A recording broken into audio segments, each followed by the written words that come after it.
In his rookie season in the NBA, Toronto Raptors shooting guard Matt Thomas turned into one of the most lethal shooters in the NBA while being a role player. But next season, can he make that jump to a serviceable bench piece? Let's get into it. Welcome to Amateur Hour Sports, where we just hit 500 subscribers on the channel, and I am very grateful for everybody who has hit that subscribe button. Thank you very much. Halfway to 1,000. Appreciate everyone who hit that subscribe button. If you have not done so already and you like what you see in today's video, we are pushing onwards on our road to 600 now, but thankful for everybody who has already done so. But on to today's topic for the video. Matt Thomas, Matty Ice, Mr. 99%. He's turned into a bit of a fan favorite with the Toronto Raptors just because of, his limited minutes and just how good of a shooter Matt Thomas is. I really like him as a player. You really like him as a player. A lot of people like what this guy brings to the Toronto Raptors. Doesn't get a ton of minutes, but in those little spells, you can count on him to make his shots. He shot 47.5 from the three-point line over the course of the season, which is best in the NBA. Nobody shot better from the three-point line. And admittedly, Matt Thomas, doesn't get a lot of minutes, like I said, so only shot the ball 2.2 times per game from three-point land. But nonetheless, the best three-point percentage in the NBA.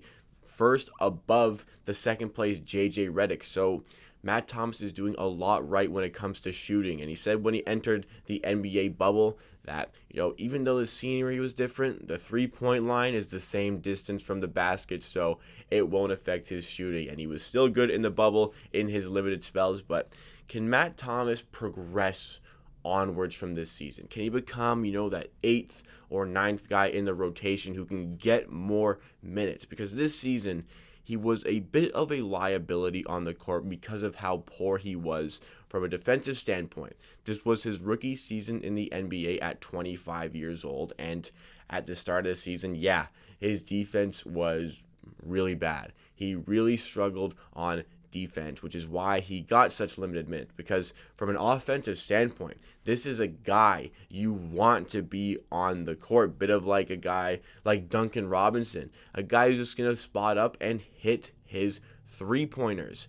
And at such a high click, like such a high rate, it would significantly benefit your team, and it would space the floor. Like you saw, anytime he entered the Boston Celtics series, you had to D him up right up on him, because you give him that little bit of space on the perimeter, he is going to knock down his three. So make what you will of his offensive and defensive rating, because he played a lot of garbage time minutes, but an offensive rating of 119 over 100 possessions and a defensive rating of 109, which that's a lot. The offensive rating is a lot, but that defensive rating is also not so good, because that's a lot of points to allow. So I think that over the course of the season, he was starting to improve significantly from a defensive standpoint, to the point where in the bubble, I liked what I saw, because, the start of the season, in the 2019 part of the season, I felt like every time he was on the court, it was like the Raptors had to run a box and one, and the M1 was Matt Thomas, because you just needed everybody else to clean up for his mess on defense, because he really could not D up anybody. It was a liability. But when the league went into lockdown, I felt like Matt Thomas really worked on his defense, and in the bubble, I saw a changed player, somebody who was willing to work to be a guy getting more minutes in the NBA, because offensively, it's all there. Maybe you can clean up a bit from the playmaking standpoint, but it's all there on an offense. It's what you need from a player, the ability to spot up and just hit your threes. That's there. The defense is what needs work. And I know the Raptors have been talking to him, because, they're a top 2 defense in the NBA. If you look at this season, they need their guys to contribute on defense when they are on the court. And that does not change for Matt Thomas. He knows if he wants to get those minutes that he needs to be a guy who is not a liability on defense, a guy you can trust. Just the trust aspect. A guy you don't have to change your defensive layout just to help and protect, because that's what happened. And in the Celtics series, when he got those limited minutes and other times in the bubble, he didn't have to do that as much, but you can only play him like 4 to 5 minutes in those big games because of his lack of ability to play on defense. But with the Raptors roster starting to deplete a little bit, guys start to need to get paid. Marc Gasol looks like he's off to Barcelona. We don't know if we're going to get Serge Ibaka back. Fred VanVleet is still question marks surrounding him. The size of the rotation is going to start to shrink. We're going to need replacements, but you would want to get those replacements within your own roster. And Matt Thomas is a guy that they might be looking towards. And he knows this. He's going to be working to make himself that better defender for this season. I think that the Raptors, how they're going to look at the start of this season, probably going to be Lowry and Fred VanVleet in the guard spots. I think Fred VanVleet is going to be back. They're going to give him the money he deserves to be back, and I think Fred is going to want to stay in Toronto.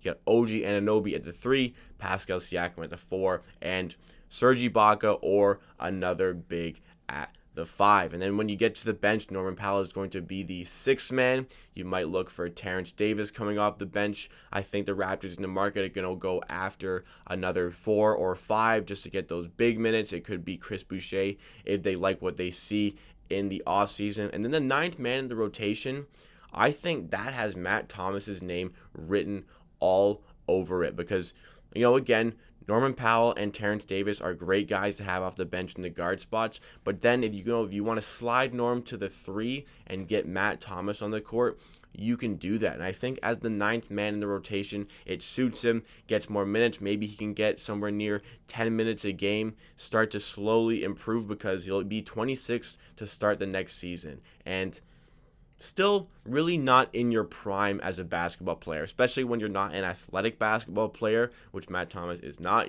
just a shooter. You really start to enter your prime from about 27 years old to 30 years old. So if he can continue to improve, work with players at this level, because he's been playing in Europe before this NBA season. He's always been playing in Europe where he shoots an absolutely lethal amount. His international stats, playing for Valencia and in other places in Europe, he was shooting above 50% from the field, above 47% from 3, and above 90% from the free throw line. 50, 47, 91 are his stats as a shooter in Europe. That is unfathomable. If you can translate any of that to the NBA and get that defensive approach, he is going to be a great player for the Toronto Raptors. Just the ability to swing those games. Let's say you're down by 6 points. He can get a quick three-point game, maybe the other way, and all of a sudden another 3. Tie game. I think he has the ability with his shooting to just quickly change the dynamic of a game, change the flow of a game when you're down by that little bit or in a close game, just to hit that big shot, that momentum swing. It really is a psychological aspect to it when you can just hit those 2 shots back to back or just one big shot. And you can trust a guy like Matt Thomas to do so. They call him Mr. 99% for a reason. It's as if he shoots 99% from 3 because of how wet he is from the perimeter. Standing at 6'4", 6'5", Matt Thomas has the height to produce from these areas on the perimeter. He's only 190 pounds. Maybe he could bulk up a little bit, to help himself on the defensive standpoint, but if that affects his shooting, maybe not. I think just his decision making, his smarts, and a bit of strength on defense is what is going to help him significantly contribute more to the Raptors. Not saying, he needs starter minutes by any means, but more than 10 minutes a game from this guy, it could be game-changing. His ability to shoot, his ability to pick up those points like you're seeing from Duncan Robinson. I don't think Matt Thomas is at that level of Duncan Robinson, but, why can't he get to that point? Big credits to the Raptors scouts for finding this undrafted gem in Europe and bringing him over to the NBA. I'm sure they're going to want to continue to work with him to make him a better player for their NBA time.